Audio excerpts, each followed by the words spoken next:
We want to talk about the violence that we witnessed over this bank holiday weekend. Friday night, Saturday night, and Sunday night. It was horrendous. Let's have a listen to what Minister Simon Harris had to say about what we witnessed in Dublin City over the weekend. From today, there's going to be so many more places that people will be able to safely and indeed in a regulated way sit and enjoy this reopening. So, as the Minister for Justice said, and indeed as the Assistant Garda Commissioner said, it has been a tiny minority of people. I don't think the number of arrests this weekend has been above the number of arrests on a normal bank holiday weekend. But nobody can stand over brutal attacks on Gardaí, attacking their cars, injuring members of a Garda Síochána. That's nothing to do with whether you have enough bins or portaloos. That's sheer thuggery. But it shouldn't be conflated with the very significant day that today is, a day when people are going back to work, and that is thanks to the benefits of the vaccine programme and the sacrifices that people have made throughout this country. So are very, very significant. But it's, I don't think anything to do with restaurants catering for the young people is exactly what those young people who jumped on taxis need last night. What they need is exactly what they got. The Gardaí taking proportionate action to make sure that people who attack members of a Garda Síochána, jump on a taxi and try to assault members of the Gardaí are dealt with. But that's a different issue, and what's happened in many ways, Cormac, in the last 72 hours or so, is the two issues have become conflated or merged. There's an issue about preparing and making sure our city, our towns, our counties, our villages are ready for outdoor dining, and that's starting today. And there's an issue as well about making sure we don't make excuses for people who engage in thuggery and say if only there were a few more bins, they wouldn't have done it.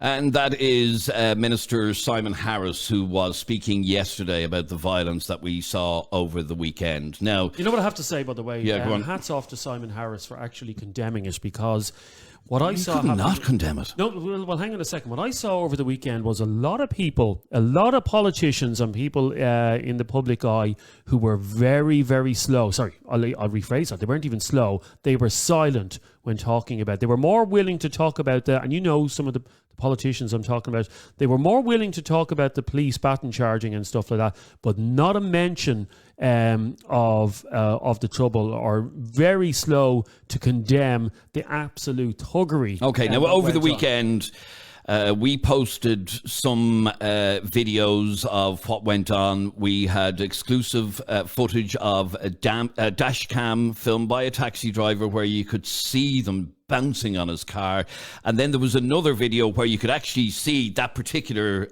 scene from a different angle. It was horrific. Yeah, if you want to see that video, we were sent it exclusively by the taxi driver. So just to set the scene, and if you're on our Facebook page, you can look at it. It's the post down below that. And it's a taxi driver out doing a bit of work on Saturday night, and he's driving down Georgia Street. Just at the George, actually, is where he's driving down. And as he stopped at the lights, you have... I'm just looking at the video and describing it now for those of you who can't see it. There's 4 to 5 lads jumping on the bonnet of his car like it's a dance floor. And then up onto the roof of the car. Like animals, absolute animals, while...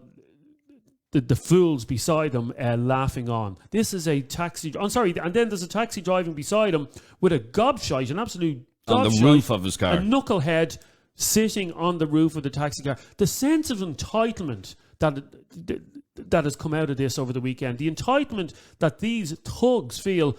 Yes, it's okay for us. I'm entitled to be able to do this. I can run around this city and behave like an animal. Well, I'm sorry, you absolutely can't. Yeah, exactly. 085 825 2626 is our WhatsApp number. We want to get your reaction to the violence that we all witnessed, either in person or online in the city centre at the weekend. I was at 2 barbecues, one on Saturday, one on Sunday, and on both occasions I was being sent these videos, and it was just like, so oh upsetting. My God, this is just and you horrific. Know what? Opening the pubs and the restaurants before the weekend would not have helped this situation, and I'll tell you why. Well, it did yesterday, though. No, I'll tell you why.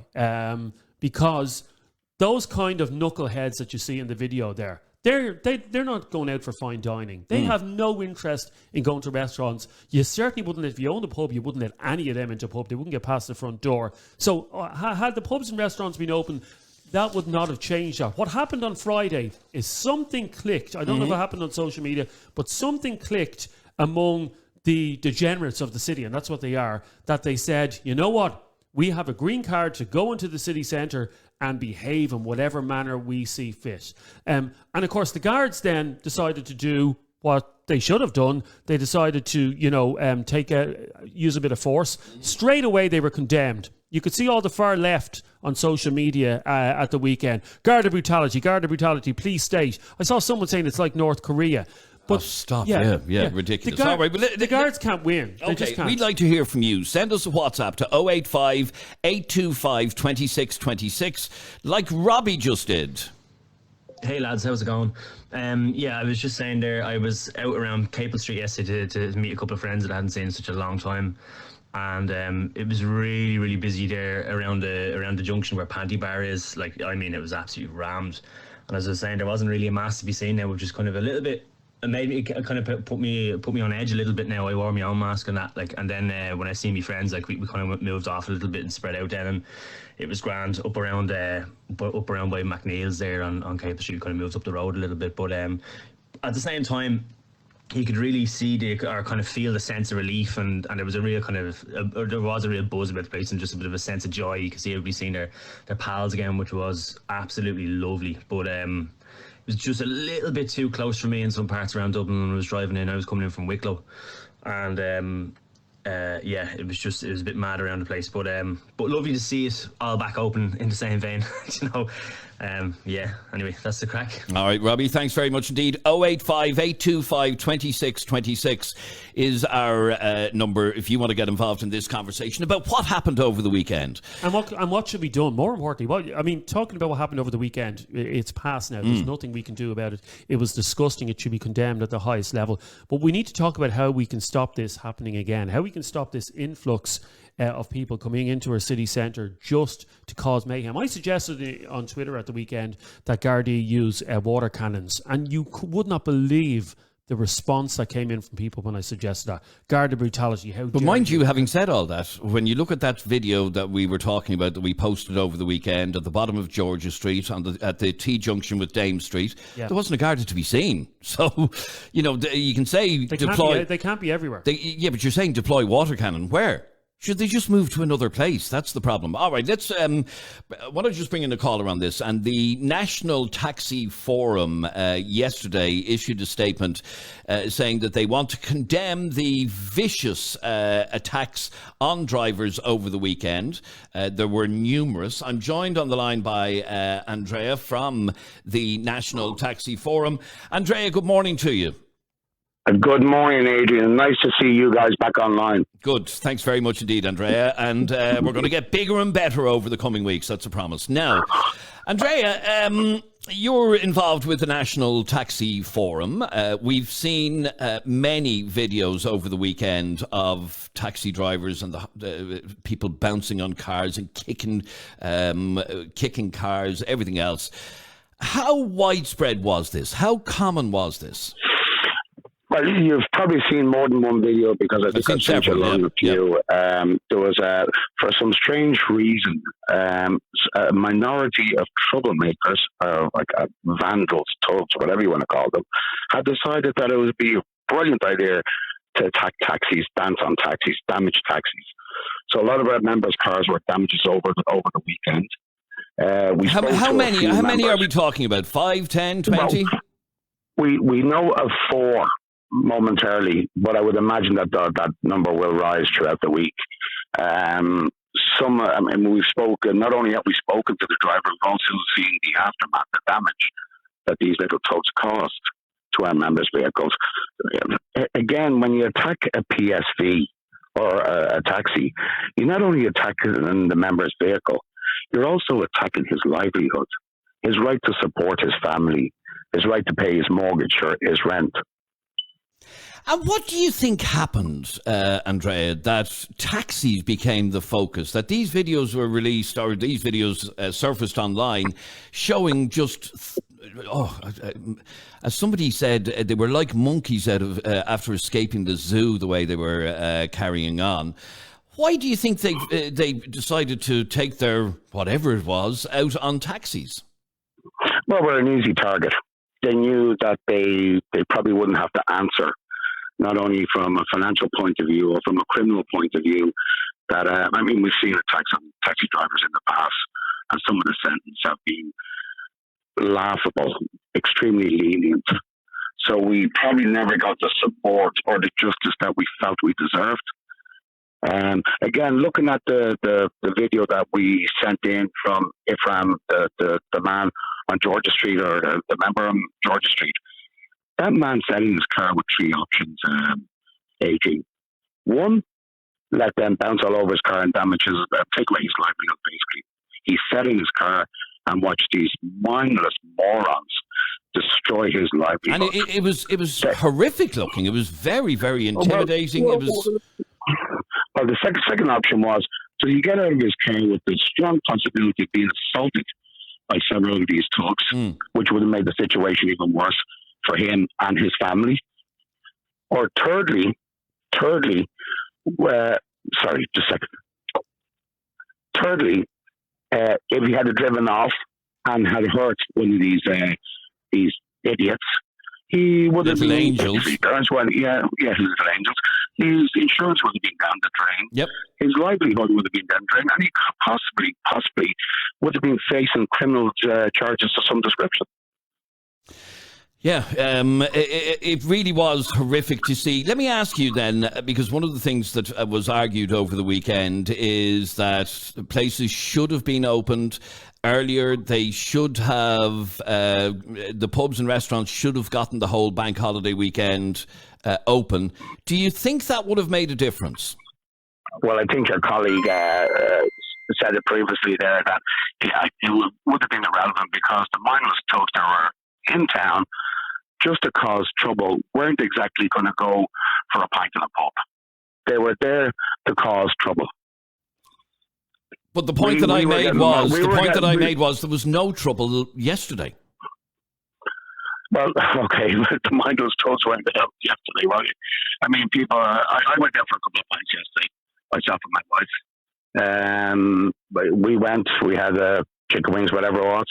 I didn't come out and have any intention of dancing all over a taxi. These are not the sort of people that came into town to have a nice couple of quiet pints and go home. These were intent, and we were getting murmurs already. Where our forums lit up on Friday, trouble in town, keep away.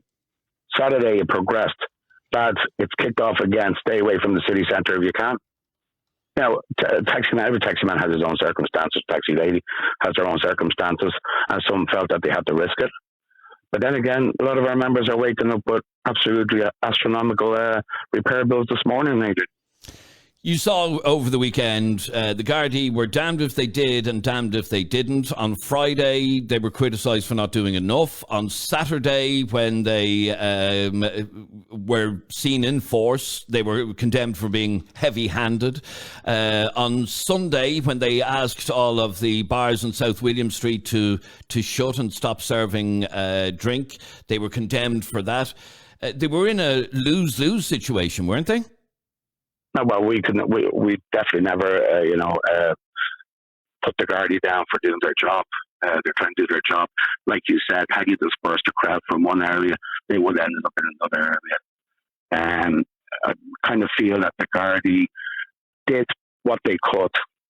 But again, unfortunately, it's really not down to the Gardaí. Maybe we should start looking at the Minister of Transport, the National Transport Authority. We should get the Garda Commission get his finger out. I mean, the sentences have to be, far stricter. Okay, stay there for 1 second. Stay there for 1 second. I want to bring Dave in on this. Dave, good morning to you. What's crack, Adrian? Dave, obviously we've all seen the videos from over the weekend. They were circulated widely on social media, including by ourselves. What was your reaction to what you witnessed? I was embarrassed, to be honest. It was like watching scenes from The Purge. I mean, that's our capital city. We advertise Dublin all around the world as a place you should come and stay and, soak up the rich history and all that other crap. And it just turned into an absolute free-for-all. They were complaining and roaring about, we know bins, we know water. They gave them the bins and they set fire to the bins. And, all I keep seeing from people commenting is the guards are too heavy-handed. Like, you put yourself in the position of a guard who's having glass bottles and glasses thrown at them and hurled abuse at. Like, what are they supposed to do? If there was a stampede or a riot on the street and the guards weren't there, it would have been, oh, where were the guards? You know, it was absolutely disgraceful. Like, I was in around Limerick. Now, every city in Ireland had a bit of trouble over the weekend. That just goes hand in hand with drinking. I mean, it was like that before COVID, and the pubs and nightclubs were still open, but not on a level that we're seeing in Dublin. You know, no, and like we said, if that had have happened in any other capital city in the world, you would have had water cannon on the street, and oh yeah, you would have had full on riot squads. I mean, for God's sake, look at the Irish fans when we went to France for the Euros in 2016.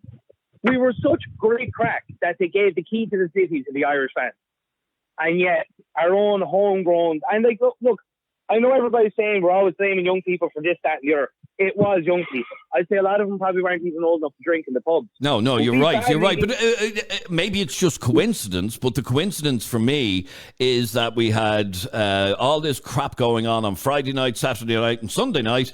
And then when it came to everywhere being opened yesterday, there was no hassle in town yesterday. No, that was it. Yeah, I mean, it's weird. It's kind of mad how that happened. And maybe if things had opened up a bit sooner, fair enough, but I mean, let's be fair. A lot of times when you see videos and stuff coming from Dublin, it's not good. I mean, there's a bigger, wider issue there. And like, when was the last time we heard any politician saying, right, we need like an overhaul of our criminal justice system? Because under the age of 18, you are basically untouchable. You know, bar killing somebody. You can do more or less anything you want and get away with it. And like, okay, but let me just go back to Andrea for a second. And Andrea, can I ask you, what do you want to see being done in order to stop scenes like this again, particularly on attacks on taxi drivers? Well, what we're asking for is obviously far stricter sentencing. Maybe the little truck should be actually made somewhat financially responsible for the damage they cause to our members. I mean, the one thing that message, sorry, Adrian. Sorry, Adrian. The message has to be put out there that it's not okay to damage somebody else's property, especially their livelihood. These people don't. That message really these people who are acting like monkeys, as Adrian says, bouncing on the bonnets of the car, they don't even know who the Minister for Justice is. They don't. This all comes down to the belief that they have. There's a belief that a lot of people have in this city, that entitled belief that they can do whatever they want and get away with it. And I would nearly bet my house on the fact that those 5 or 6 lads that were doing river dance on the bonnet of that taxi driver's car, none of them will appear before the court. No, I agree wholeheartedly. Not a hope. But there lies the problem. Yeah, I agree with you, Andrea. Yeah, I agree with you. The other thing that I can't get my head around is in many of the videos that circulated widely over the weekend, there are loads of people identifiable. And all of those people that are identifiable have parents who have to have seen these videos over the weekend. And a friend of mine yesterday said, if one of them had have been my son or daughter, they would be out of my house. They would not be living under my roof. They would be gone. Especially, but I just want, sorry, Jeremy, I just wonder, like, where are the parents of these actual kids? They don't give a fiddlers. They well, I tell you what, Adrian, if I might come back in there, I tell you what might make them give a fiddlers, that if the child is underage, if they are unemployed, that the financial repair bill for these taxis go to the parents. Then they might show a little bit of interest. And we have talked about things like this for years, blame the parents, take it out on the parents, all of that. And in fact, somebody just messaged us on Facebook to say, it happens because they are minors. There's no accountability. They get a rap on the knuckles and that's it. Parents must be held accountable and laws need to be changed to make that happen. But here's the thing. There was one video, for example, that we were sent over the weekend, and it was one of the ones where they were kicking the crap out of a taxi and trying to pull open the door and all of that. You've seen those videos. Yeah. We actually couldn't post that video on our Facebook page because you could see clearly that they were minors in the video, and we could have been sued for them bouncing on a car, for identifying them as minors, which is just a bizarre situation. baffles the imagination. It does. The one video Totally unaccountable. The one video that got me that I saw over the weekend and that we have on our Facebook page was, again, the taxi driver getting out of the car to try and stop them bouncing on his car. He got back in, and then you see this girl approaching the car and literally kicking the bonnet. Times. She's wearing like leopard skin trousers or something like that. I'd say she's about 20 by the looks of things, and she's literally standing in front of the taxi, kicking the bonnet repeatedly. And I'm saying to myself when I'm watching this, what is going on in her brain? What is going on in her brain? What part of her brain? Okay, so Jeremy, let's look at it from the view of the taxi driver. That video now is all over various social media sites. That driver, in fear for his own safety, tried to drive off while one of these clowns was still on the roof. Yes. Not only has this driver woken up after the fact, looking at a phenomenal repair bill, I would imagine €2,000 or €3,000, because we do go through stringent suitability tests every year, and if there's any bumps, grazes, bruises, or scratches on our taxis, we're failed. We can't renew our license. But he also wakes up to the fear that the gentleman that fell off the roof, I call him gentleman lightly, fell off the roof, somewhere down the line might be looking to put in a civil action claim against the driver. Yeah, it's quite and now sickening. the driver is facing the prospect of not only a damaged car, but the fact that he might lose a no-claim bonus. Losing a no-claim bonus on a PSV, you're starting over again, and you could be quoted anything between €8,000 and €10,000. Wow. Through no fault of his own. No accountability whatsoever. I mean, if my face appeared in any of those videos, and there are many that went up on Friday, Saturday and Sunday, I would not be leaving the house out of pure shame. If I were the parents, I'd be staying in as well, or I'd be issuing an apology.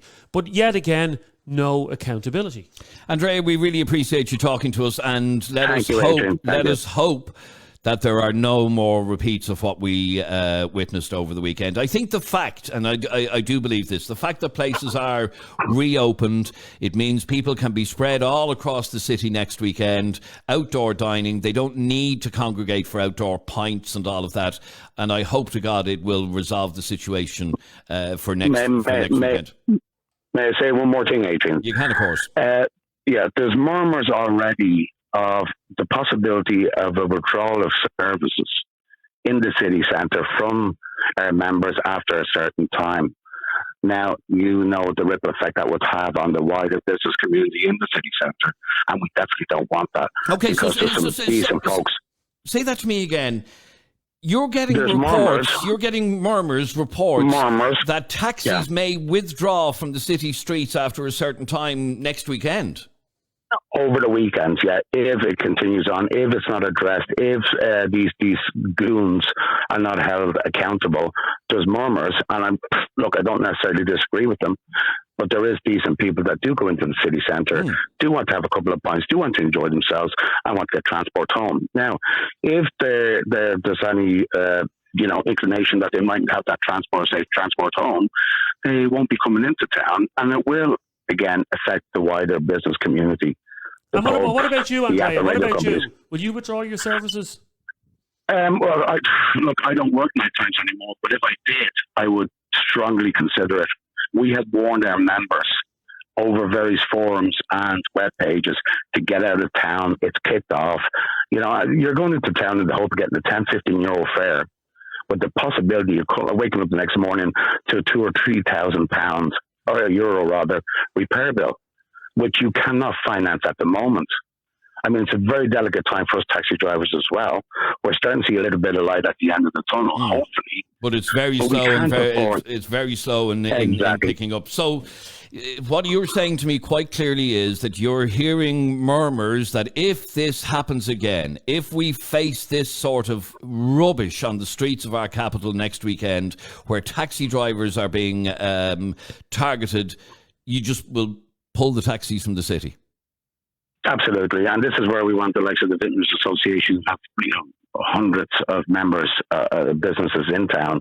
This is where we want to get onto the Minister of Justice. This is where we want to get onto the Garda Commissioner to make sure that it's addressed swiftly.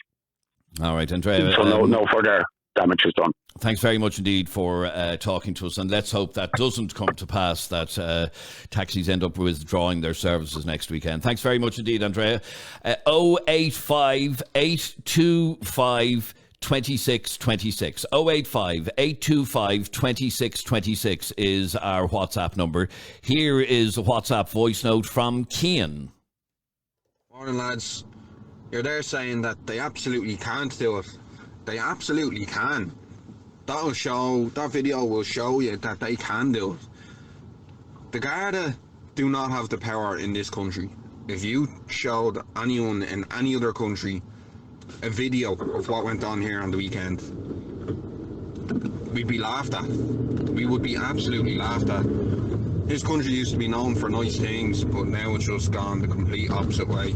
You can get away with blue murder here, and the Garda have no power to do anything. Or maybe they do have the power and they just don't use it. This is what we said already. They did use the power, and they got condemned for it. They're damned if they do and they're damned if you don't, because you had all the lefties and the SJWs, the social justice warriors, on Twitter over the weekend crying Garda brutality. Oh, it's a police state. The Guards are acting like RoboCop. What can the Gardaí do? They're damned if they do and they're damned if they don't. Interestingly, a lot of the people who were very vocal on Friday about Garda brutality, they shut their mouth on Saturday and Sunday when they saw that the violence had escalated. By the way, this happens every single summer. COVID or no COVID, restaurants open or closed, it wouldn't make any difference. We have... Sorry, what do you mean this happens every single summer? I have never, ever seen anything like that attacking of taxi drivers. I have I've never seen people dancing on the roofs of cars because they were coked out of their heads, or whatever the hell was wrong with them. You get youths involved in violence out in places like Howth Pier. We've had it over the last couple of years. Dunleary Pier. Anywhere where there's a large gathering of young people, you invariably get violence. So this is nothing new. Summer does create violence, and this is definitely a policing issue. 085 825 2626. Do you agree with what Jeremy is saying, that this happens every year? I don't believe it does. I don't believe it's as widespread. Yes, you get antisocial youths hanging around, but this whole idea of just... literally, as my friend said yesterday, they were like monkeys that had escaped from Dublin Zoo, the way they attacked the taxi drivers. Let's have a listen to this WhatsApp voice note. This is Alan. Good morning, Adrian and Jeremy. Hope you're well. I had a very pleasant evening last night in a pub in town, a beer garden set up, all done by invitation for regular customers, etc. Very pleasant evening. Lovely to see some of my friends who I haven't seen for about a year. So that was so enjoyable. The reason why all these things have been happening at the weekend is the people that are perpetrating these violence and attacks, etc. They're all minors, and they know basically even if they are arrested, they just get a rap on the knuckles because that's the way the law is set up. They're minors. In my opinion, parents need to be held accountable, and maybe the law needs to be changed in some way where they can be prosecuted and spend some time in jail, because that's the only way the message is going to get through to them. Nice to see you back on air, guys, and thanks for taking the message. All right, thanks very much indeed. 085 825 2626 is our WhatsApp number. Aaron sent us this message. He wants to defend the Guards. Hi lads, brilliant to see us back in the air again. Just want to say, like, everyone was giving out a couple of weeks ago, where were the Guards, where was the bins, where was the toilets about people giving out? Then the Guards go and arrest people, and it's all of a sudden all police brutality, police state. Like, they were out misbehaving, they got arrested like they should have. A lot more people should have been arrested than there was. Like, it's 6 of one, half a dozen the other. You complain when they don't do something, then they do their job and enforce laws, and then you're saying, oh, well, people just want to blow off steam. Alright, okay, so when people are blowing off steam, then you can deal with it. Why should a guard if you're just going to give out them for doing their job? And this is the thing that we actually agree on. It's something we do agree on, that the Guards were condemned for bringing out the shields, and it doesn't look good. It doesn't look good. No, the optics aren't good, and especially I have relatives in America who saw this on the news. They found it horrific to look at. We now live in an age where you can't, if something happens within your city, it's impossible to drown that, okay? Because the images are plastered on social media and it's around the world, and to have family members in the States sending me photographs of Gardaí and riot gear on our main streets. It's embarrassing. We should be all, as Dubs and as Irish people, we should be all embarrassed by the scenes that happened over the weekend. We're not responsible for it. And in fact, that's what I was embarrassed. I had a friend of mine who lives in Switzerland commenting on our Facebook page yesterday, and he more or less said, I am so embarrassed to be Irish. And he's Irish living in Switzerland, but he found it just horrific. And it is embarrassing. It absolutely is. This is from Tom. Hey lads, how's it going? Great to see us back up and running. I have to agree with Jeremy there. If I work on doors in town and doors in pubs and stuff like that, and I have to say he's 100% right. Opening the pubs earlier wouldn't have mattered, because these little scrouts wouldn't have got in the pubs anyway. And I have to say, quite concerned, because in a couple of weeks' time, Temple Bar and everything else will become pedestrianised, and I have to say that's going to be even more harder to manage. And are we going to have more scenes like this? Don't agree, I don't have any time for the guards at all, but I do agree that they did what they had to do. They had to go and handle it in the only way possible, and the only way that these little scrouts would realise that they were doing wrong, I think. Well, fair play to you, lads. Great show, and keep up the good work. Thanks very much indeed, Tom. 085 825 2626 is our WhatsApp number. We're talking about what we witnessed over the weekend, and like we said a second ago, I found myself embarrassed to be Irish. This is Hayley. Hi lads, just sending a quick voice now. Basically, I was in two minds about this at the start, because we were told to meet up outdoors, congregate outdoors, have your drink outdoors, and then we do that, and then shit hits the fan, and then we're told not to do that, and then Tony Holohan tweets, and then it's like things have just gotten 10 times worse since that. Like, in one hand, I blame the government for locking everyone up for so long, like caged animals, but then on the other hand, like, I mean, you know, I'm nearly 30, I'm not going to be dancing on taxis, so I mean, these had to have been underage to be carrying on like that. And then again, it goes back to the parents. Like, I mean, are these being dragged up that they carry on like that? I mean, typical Ireland just has to be the laughing stock of everyone. Did this happen in the UK when they open back up again? No, we just always take it one step too far. And I don't know, I just think it's going to get worse, to be honest. Anyway, that's my 2 cents. All right, thank you very much indeed, Hayley. 085 825 2626 is our WhatsApp number. The one point I have to pull up on Hayley is, and you made a lot of sense there, but there's one thing you said, and I saw this excuse being thrown around on social media all weekend. We've all been caged up for so long, and it's just letting off steam. I can tell you now, the people that were involved in that violence over the weekend, they haven't been isolating since last March. No. And don't even for 1 minute think that they haven't. This type of attitude, these people who've been involved in this violence, they never took lockdown seriously. They never took COVID seriously. Do you honestly think that they haven't been meeting up with their mates all through? No, of course they have. Lockdown? Yes, we know that. They've been given 0 Fs since day one. So to suggest that this weekend there was a sudden weight off their shoulders, that they were like, oh my God, we're free now. They've never been cooped up. So I think that excuse is weak. Okay, Niamh. Good morning. You're on Opinions Matter. How are you, Niamh? I'm good. How are you? Great, thanks, Niamh. Now, you were basically saying that you feel sorry for the taxi drivers. And I was a bit shocked to hear that there are murmurs that if this happens again, they'll just withdraw their service from the city centre. You can't blame them. I mean, they're not going in to do their job, which has been bloody hard enough, in order to come out with, what, a $3,000 bill on a Tuesday morning. I mean, that's disgraceful. I mean, you wouldn't blame them if they said, look, feck this, we're not going back. You know, and this excuse, it's just really annoying me all this weekend of, you know, the poor young people have been, you know, locked up for years. Yeah, you know, I have, she's not a teenager anymore, she's 20. She's missed a year of college, but she wasn't behaving like that. You know, I mean, not all young people are behaving like that. None of us were behaving like that. A tiny little minority were behaving like that. And they're not the ones that miss the pubs, because they're too young to go into them anyway.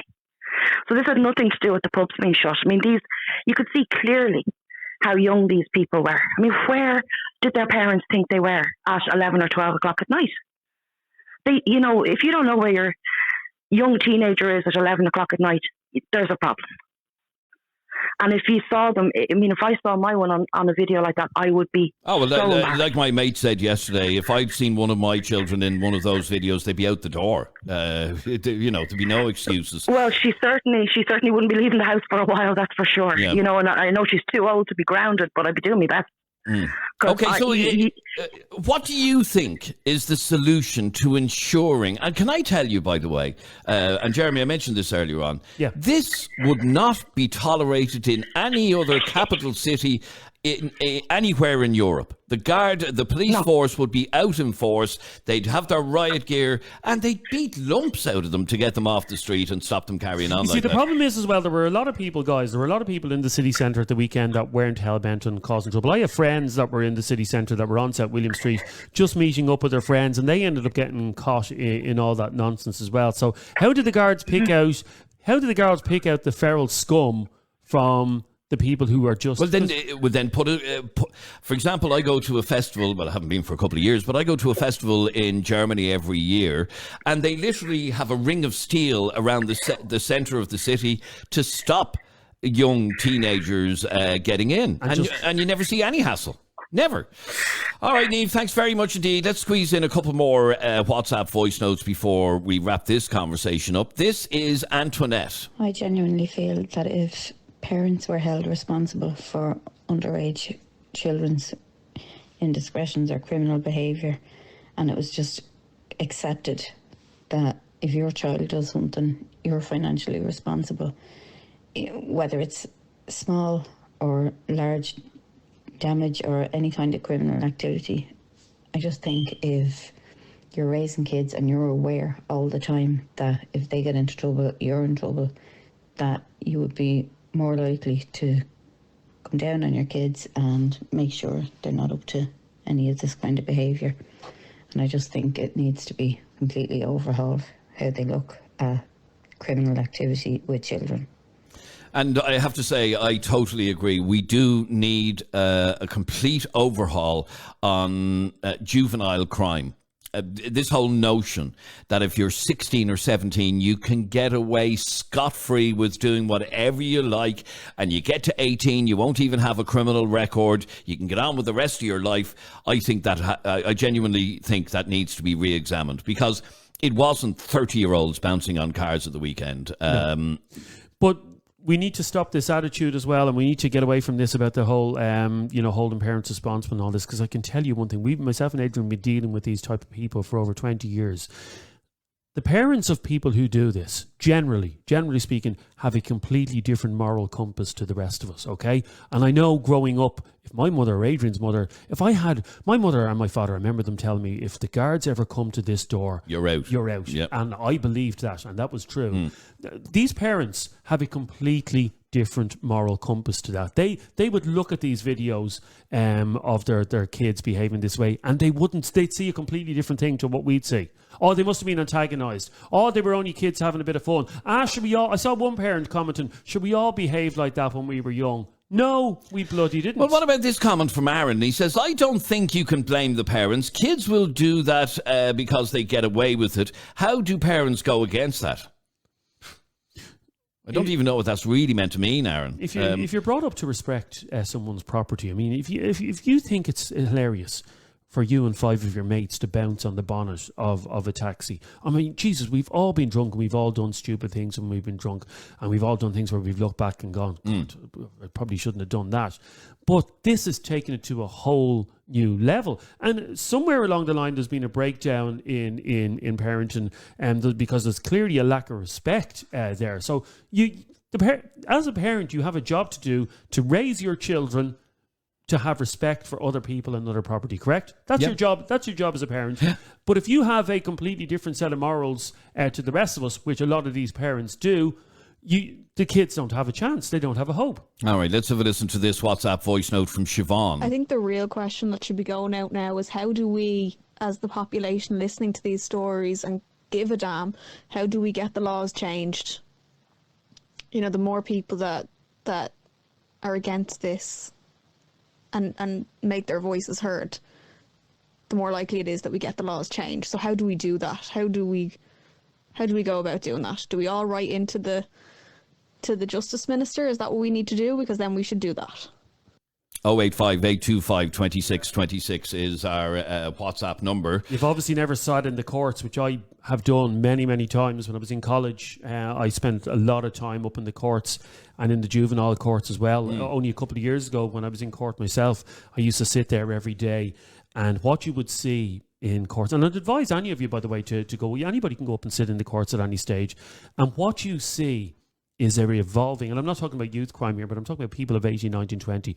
What you see is a revolving door situation. You see these 20-year-olds arriving into court first thing in the morning in their tracksuits. They don't even have the respect of the court to dress in a suit. And they arrive in with the hands in the pockets, the hands down the trousers. How are you, Judge? How are you? I only saw you last week. Judge, I'm here every day. And then they sit up in front of the judge with of course, their court-appointed legal team, which is paid for by us, by the way, and paid for by the taxpayers because they can't afford their own legal fees. And the judge will read out a litany of crimes that these people have against them. You know, they've been before the courts 20, 30 times, 40 convictions they have. These people know how to play the system, and they have the best of legal defence. Oh, he's trying to get his life back together. He had a hard upbringing. He's from a bad area. All this bullshit after bullshit after bullshit excuse, and they walk out the door. And I've seen it with my own two eyes. They walk out the door, hands still down the tracksuit, smiling at the justice system and giving the finger to you and I and everybody else. They know how to let's play squeeze in a couple more messages. This is Johnny. Hey lads, the guards won't arrest them. Nowhere to put them anyway. But I'll tell you what, if you find them, or you find the parents, and they have to pay for their social welfare, their job, or whatever they have, the children's allowance, or whatever it is, I tell you, the parents will know where the kids are then. That's the only way to stop it. It's a joke. Yep, agreed, Johnny. And this last message from Cian, it's a long message, but I want you to have a listen to it because Cian says that this is something that has been brewing for quite some time. Hey lads, hope you're well. I don't think it's fair to say that there isn't a link between, you know, the restrictions and, you know, the scenes that we're seeing now on the streets of Dublin. Like, I think it's not that I would say the scenes are justified because of the restrictions, but I do think that there is a kind of cause and effect. Because the city has been empty for the best part of the past year, and I've been in and out working and stuff, and I've seen on the streets, you know, it's been like a ghost town on some weekends, and it's been left ripe for thugs essentially to just run around the city and take over the city. And I've seen it. I feel way more on edge going around the city these days.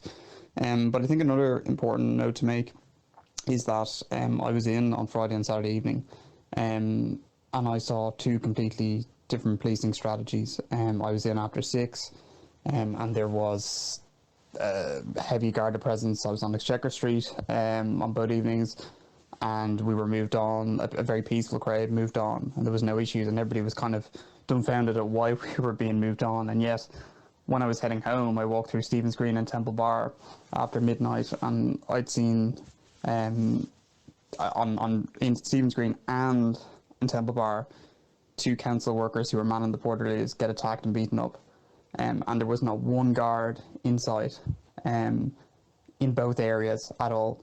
I couldn't believe it.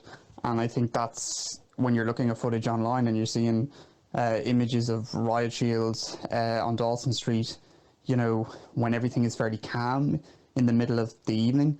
But then, you know, after midnight, it's like almost everybody's gone home and there's no police presence. You have to kind of question what the strategy is there and how there can be no police in Temple Bar and Stephen's Green after midnight on such a chaotic weekend. So I think, look, obviously nobody condemns scenes, but I do think that, you know, one has to question what the strategy is. All right, Cian, thanks very much indeed for your message. Very well put together message. Thanks very much indeed, Cian, and thank you, all of you, for your comments and opinions. You're watching and listening to Opinions Matter with Adrian and Jeremy.